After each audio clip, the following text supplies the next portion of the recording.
coisa querida! Professora Adriane Falti chegando para mais uma aula de Direito Constitucional e agora a gente vai falar a respeito de um tópico muito importante para sua prova, que são os direitos sociais. Então, os direitos sociais, eles são um dos grupos, aqui uma das espécies dos direitos fundamentais. Então, lembra, eu tenho um grupo maior dos direitos fundamentais, que se divide em direitos e deveres individuais e coletivos, as disposições do artigo 5º. Eu tenho o grupo dos direitos sociais, que a gente começa a analisar agora. Eu tenho os direitos da nacionalidade, direitos políticos e os partidos políticos.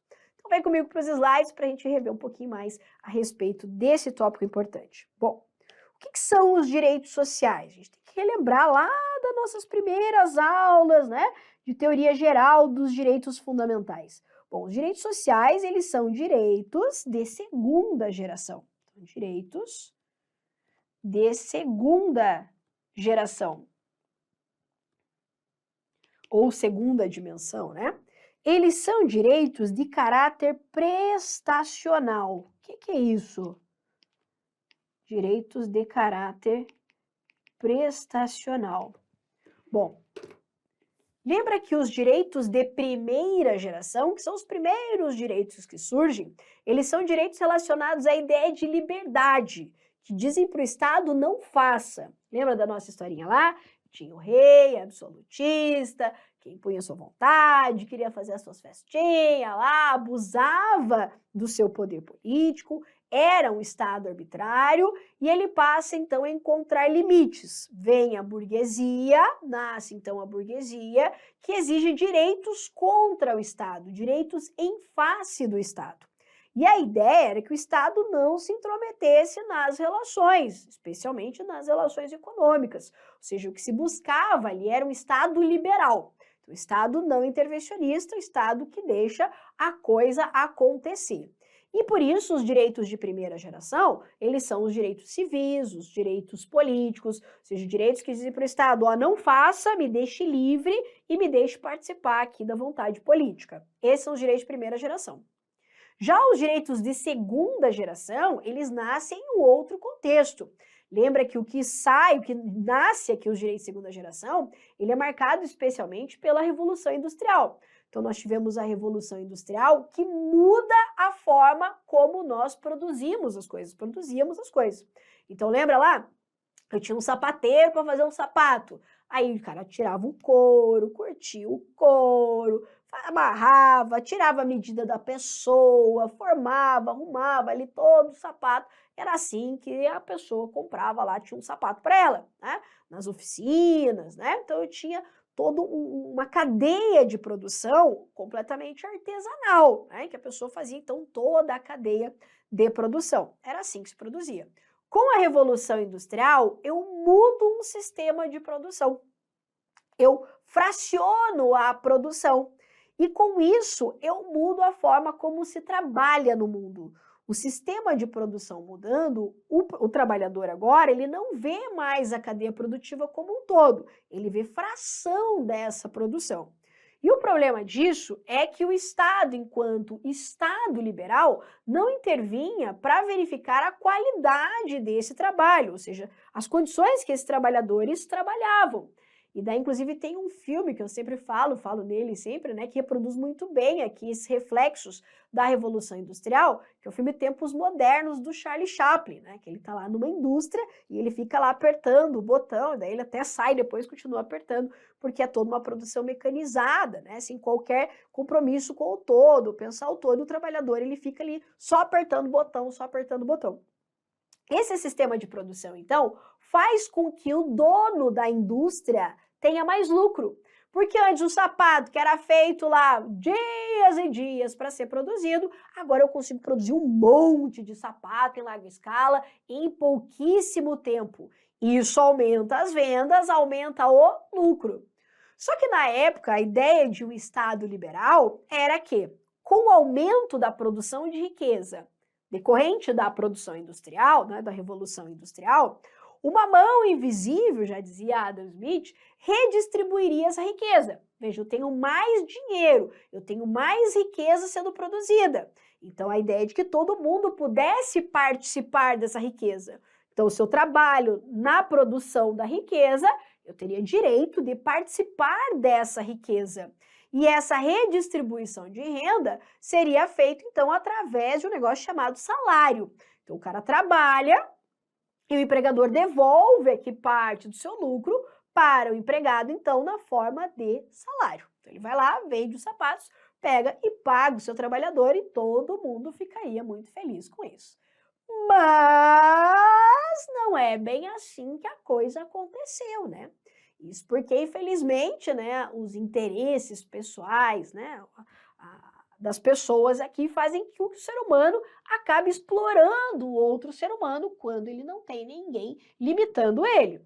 E daí o dono da indústria estava lá, tem um monte de mão de obra à sua disposição em função do êxodo rural, lembra da historinha? O povo saindo, então, da zona rural, da roça, buscando uma melhor qualidade de vida nas cidades, porque, né, falaram, ó, tem luz elétrica, e tem máquina a vapor, e tecnologia, opa, eu quero isso aí, né? Então, a ideia é que a caneta é mais leve que a enxada, aquela conversa toda, né?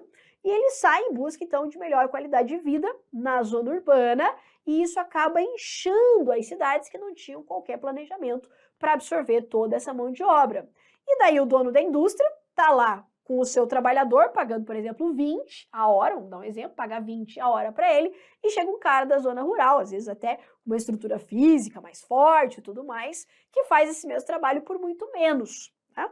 Aí esse trabalhador que está há anos trabalhando naquela indústria, já não rende da mesma forma, porque é um trabalho que esgota a pessoa, não, sem limites de jornada, as pessoas trabalhavam 12, 14, 16 horas por dia.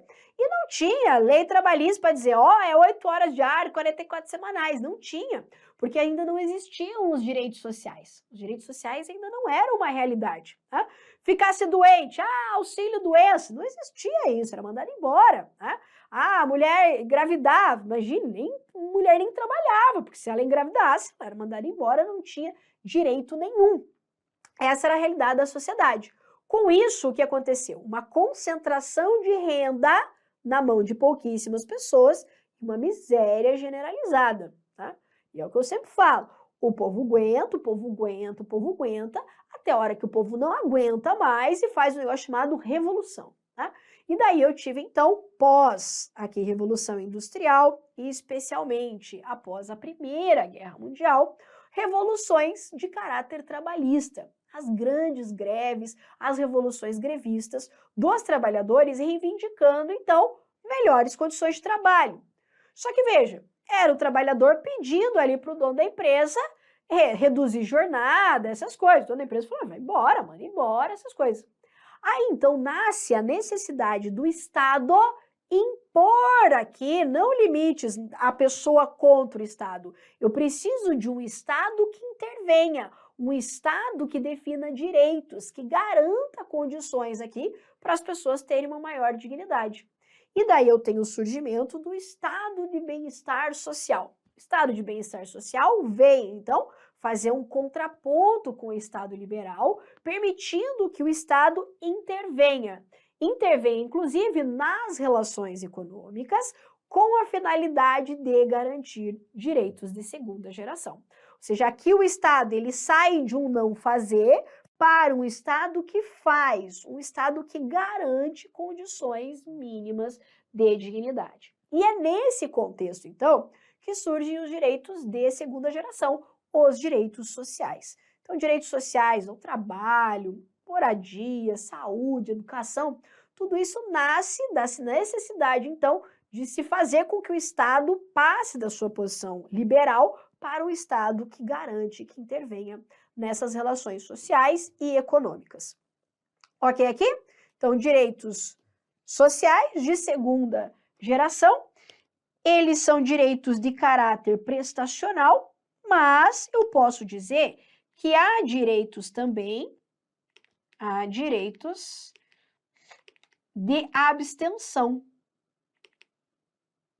quanto direitos sociais. Como assim? Deixa eu te explicar. Os direitos de primeira geração, as liberdades individuais ou liberdades negativas, são direitos de abstenção, que dizem para o Estado não faça. enquanto que os direitos de segunda geração, os sociais, dizem para o Estado faça, garanta educação, saúde, condições de trabalho e tudo mais. Entretanto, há direitos sociais na nossa Constituição que são de abstenção, ou seja, há direitos sociais que dizem para o Estado não se meta, como, por exemplo, a liberdade sindical e o direito de greve. Então, quando a gente pensa no direito de greve, eu estou dizendo, Estado, deixa os trabalhadores fazerem greve, não se meta, deixa que eles reivindiquem os seus direitos dessa forma. Quando eu penso na liberdade sindical, eu estou dizendo assim, Estado, não intervenha, não interfira na liberdade de organização dos sindicatos. Então, para a sua prova, você leva assim, que os direitos sociais são, sim, direitos de caráter prestacional, certa questão. Agora, se a questão vier exatamente desse jeitinho assim, ó, dizendo que os direitos sociais, apesar de serem direitos de caráter prestacional, há na Constituição direitos de abstenção, ou direitos sociais de abstenção, mais certo ainda. Então, os direitos sociais são prestacionais, dizem para o Estado, faça, me garanta, saúde, educação, tal. Mas eu tenho também direitos sociais que dizem para o Estado, ei, me deixe livre, não se meta nisso aqui, que isso aqui a gente tem que poder ser livre para realizar determinado direito social. Ok aqui? Beleza. Ainda, nós podemos colocar que os direitos sociais, eles asseguram aqui, deixa eu até colocar os direitos de abstenção para você não esquecer. Exemplo aqui, ó, direito de greve. Direito de greve e a liberdade sindical. Tá. Além disso, os direitos de segunda geração, então, impõem um dever para o Estado. Né? Então, eu tenho de um lado um direito, logo do outro lado eu tenho um dever do Estado. Dever esse tanto de proteção dos direitos, quanto de promoção. Então, proteção dos direitos sociais, quanto o dever de promoção, ou seja, de promover, de garantir esses direitos. Que dê, então, a finalidade disso tudo, condições mínimas de dignidade. Lembra que os direitos sociais, eles estão relacionados ao valor ideal de igualdade. Mas lembra, não igualdade formal, né? Igualdade material. Aqui é a ideia de um Estado tratar pessoas diferentes na medida das suas diferenças. Então, lembra que a igualdade é tratar os iguais de forma igual, mas os desiguais de forma desigual, na medida das suas desigualdades. Ou seja, pessoas que estejam em situação de desequilíbrio, eu preciso tentar voltar isso ao equilíbrio.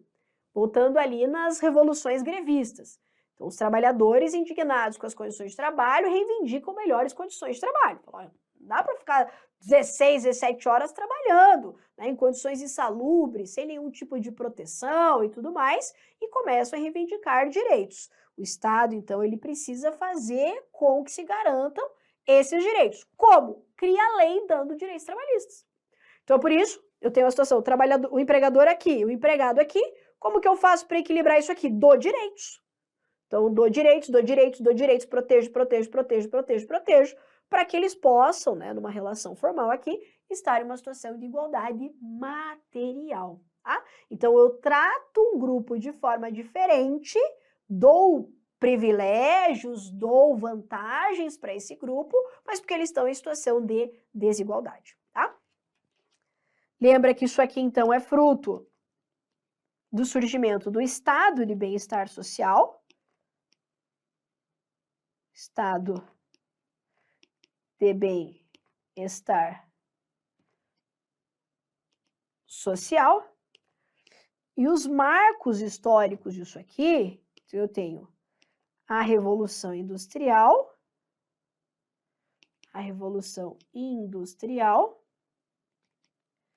e eu tenho as constituições, Constituição Mexicana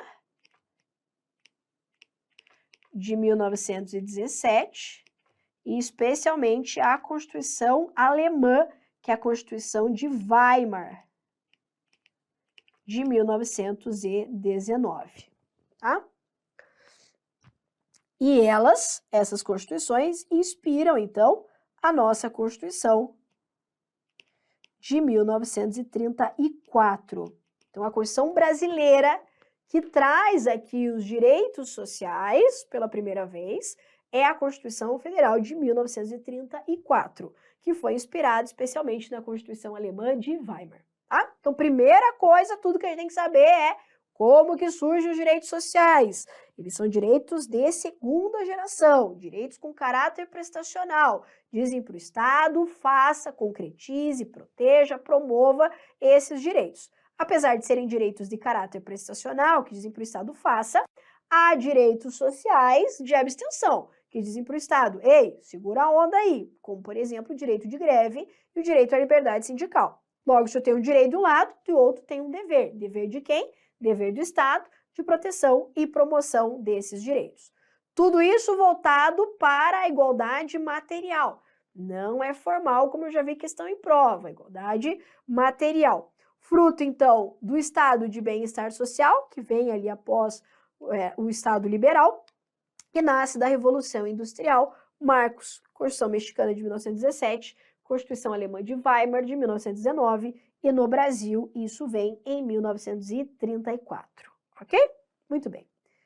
E na nossa Constituição de 88, eu tenho, então, a partir do artigo 6º da Constituição, quais são os direitos sociais. Então, eu tenho um rol de direitos sociais elencados ali a partir do artigo 6º da Constituição, e a gente tem que ler para saber quais são eles. Olha lá.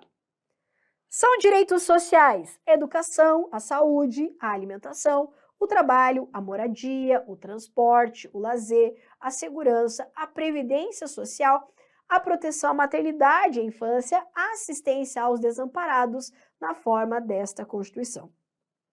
Esse artigo 6º, então, ele me apresenta um rol exemplificativo de direitos sociais. Então, o rol de direitos sociais mencionados aqui no artigo 6º não é um rol taxativo. Então, eu tenho esses direitos, mas eu posso ter outros direitos sociais. Mas para a nossa prova, ela vem assim.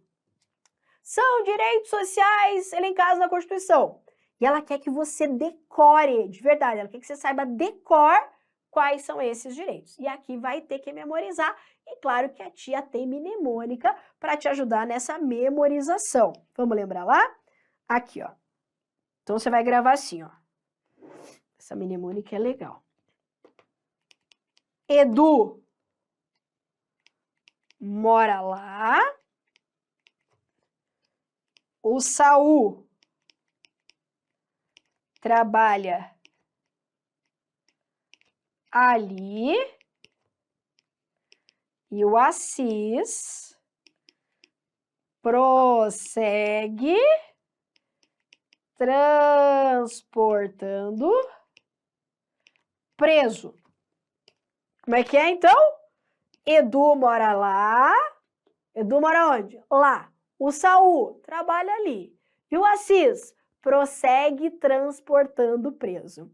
Não vai esquecer aqui quais são os direitos sociais. Vamos ver se você gravou aí, ó. Olha só. Edu de educação, mora de moradia, lá de lazer, saúde, trabalho, alimentação, assistência aos desamparados. Teté, na prova assim, ó. Assistência aos desempregados. Aí você pensa, nossa, claro que tem assistência aos desempregados. E tem, né? Mas não está elencado enquanto direito social. Então, assistência aos desamparados. Não esquece.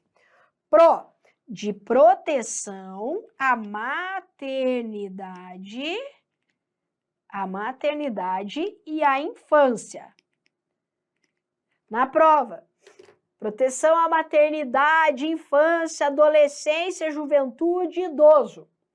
De fato, a gente vai ter proteção do idoso, do adolescente, lá no título da ordem social. Mas elencado como direito social aqui no artigo 6º, só quem? Proteção à maternidade e à infância. Tá? Se tiver qualquer outra coisa aqui nessa proteção, tá errado.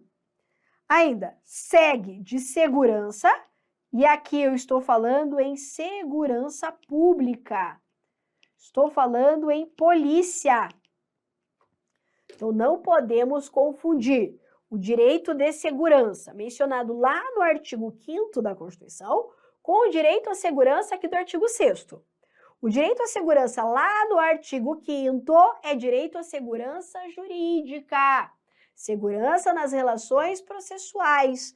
Quando a gente fala direitos de segurança, lá nos direitos individuais do artigo 5º, eu estou falando de ampla defesa, contraditório, né? Que a lei não retroage para prejudicar o direito adquirido, o direito perfeito não é coisa julgada. Estou falando de direitos nessas relações jurídicas. Isso é segurança jurídica. Aqui, segurança enquanto direito social é segurança pública. Estou falando do artigo 144 da Constituição, estou falando das polícias. Então, eu posso dizer que o direito à segurança, segurança pública, é um direito social, ok? Enquanto que o direito à segurança jurídica é um direito individual do artigo 5º. Eu tenho ainda transporte e previdência social. Veja que nem todos esses direitos nasceram desse jeitinho aqui na Constituição. Alguns desses direitos foram inseridos por emenda constitucional. E por incrível e chato que pareça, cai em prova quais direitos sociais foram inseridos por emenda. Vou destacar para você então. Então, quais direitos foram inseridos por emenda constitucional? Primeiro, o direito à moradia. O direito à moradia ele foi inserido pela emenda 26 de 2000. Você não precisa aqui decorar a emenda, tá? Não precisa decorar a emenda, mas você tem que saber que foi inserido por emenda, tá? Eu tenho ainda o direito à alimentação, que foi inserido pela emenda 64 de 2010, e eu tenho o último direito, que foi inserido por emenda, que é o direito ao transporte, que é a emenda constitucional 90 de 2015.